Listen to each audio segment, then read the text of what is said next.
if the 12-month interest rate for 2009 was 2 point, roughly 3, let's say 3%, what was the actual inflation rate? Because if I have a if my interest rate that I'm getting on this bond is 3% and the inflation rate is 3%, I'm not really getting anything from my buck. Furthermore, if it's greater than 3%, I'm actually losing value. So let's go and see what the interest inflation rate was roughly around on average in 2009. And to do that, I actually go to Shadow Stats. And Shadow Stats actually has, it compares its numbers with government numbers. Now, I said the CPI, that's government number. That's this in the red. So if we go to the year between roughly 2009 is roughly here. And as you see here, 2009, the government has CPI running negative, much of it. And in that case, you're actually doing very well with those bonds because you're getting an interest rate greater than the rate of inflation. So you're actually getting ahead. But Shadow Stats concludes that the inflation rate is much higher than what the government purports it to be. In fact, it purports it to be over 5, and in some cases well over 5, 6, possibly 7% during this time of 2009. Well, let's just say it's, and in fact, the inflation rate doesn't go below 5% until you get into the late 80s.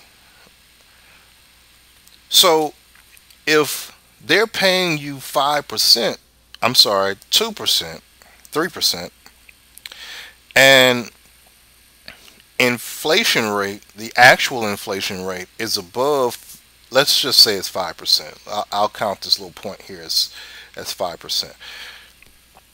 Then you're actually losing 2% of your money, your purchasing power a year.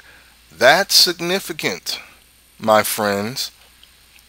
And again, this is the same information. The CPI, the numbers that the government uses, are the same numbers that they use to pay federal employees cost of living adjustments, benefits, survivor benefits, not survivor, but benefits for Social Security, things like that. This is the information that they use to pay you. And as we see, they should be paying you a lot more because the inflation rate is much higher. But they cheat the numbers so that they don't have to pay you much. But the government wouldn't do that, would they? Would they? Anyway, let's go back. Okay. What happens to the taxes that go into the trust fund? The taxes are the money that you pay into Social Security. Tax income is deposited on a daily basis and is invested in special issue securities. And again, I was telling you, I said, what is a special issue security? I said, it's probably bonds. It's probably some sort of bond. Click on it,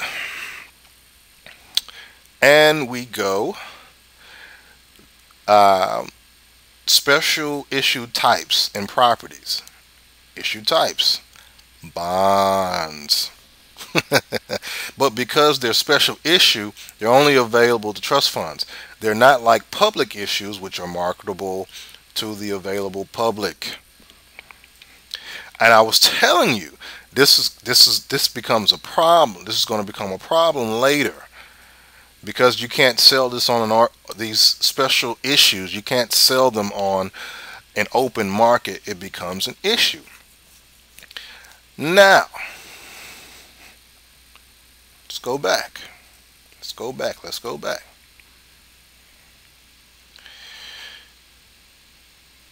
What were the amounts of securities bought and sold during recent years? It says the amount bought in 2009 was a little over $1 trillion, or 1,000 billion, while the amount sold was 950 billion. So roughly, you have 100. They're buying more of these special issues than they're selling, which means they're accumulating more debt, more bonds. That's what a bond. A bond is a debt instrument. It says you owe somebody something, some principal, and you probably owe them with interest. So they're buying more debt than they're selling. That coincides with this page. All the Social Security trust funds, they reside in this intragovernmental holdings, and this is this is treasurydirect.gov. It shows you how much debt we have outstanding to the penny, and Social Security benefits fall. Those special issues fall into this category, the intragovernmental holdings. So when they're buying more, this number goes up, which also means this number goes up. Okay? Now, let's go back.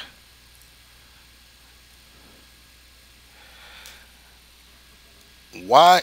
Next question and last question. This was the one I really love. Why do some people describe the special issue securities held by the trust funds as worthless IOUs?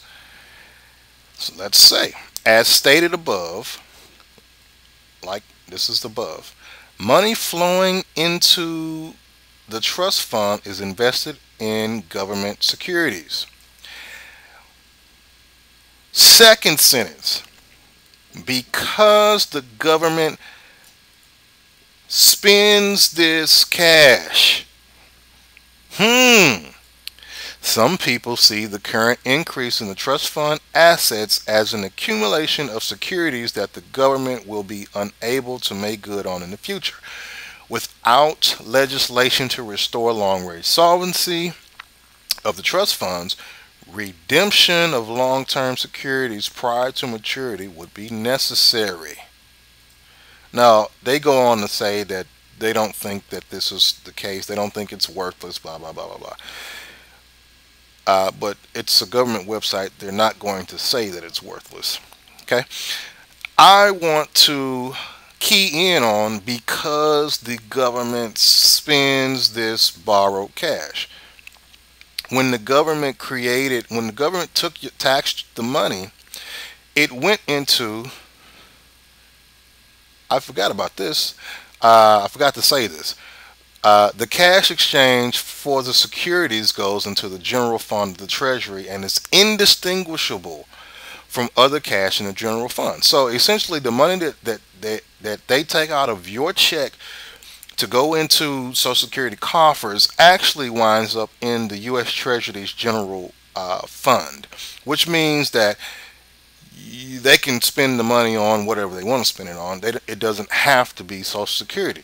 Now, this is significant because if you're a business owner, you know that the IRS will get on your tail if you do not have a specific, if you have things like business money flowing into your personal account. No, you have to have a personal business account. It has to be a business account that is associated with that business. You cannot mix your money in with business money. But for the government, there's no section in the Treasury, no Social Security account that they can put this money into. They just put it in with every other piece of money that they get and spend it on whatever. Not very good money management skills. And it says that they spend this money. They spend it. Well, if they're spending it, there's no money in there. That's why they have the special issues. That's why they have the bonds to say, I owe you. So there's no money there. There's no money there. It's a bunch. It's a folder, I've heard, with bond statements. Now, this is what's been going on recently. If you check with Chris Martinson, he does a much better job at describing this and explaining it.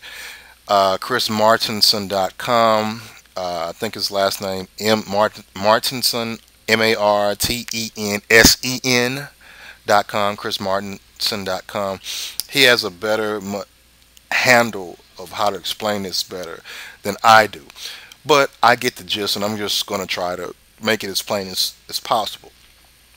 And this all ties back into what I'm about to explain of why going into the private accounts would increase the U.S. budget deficit.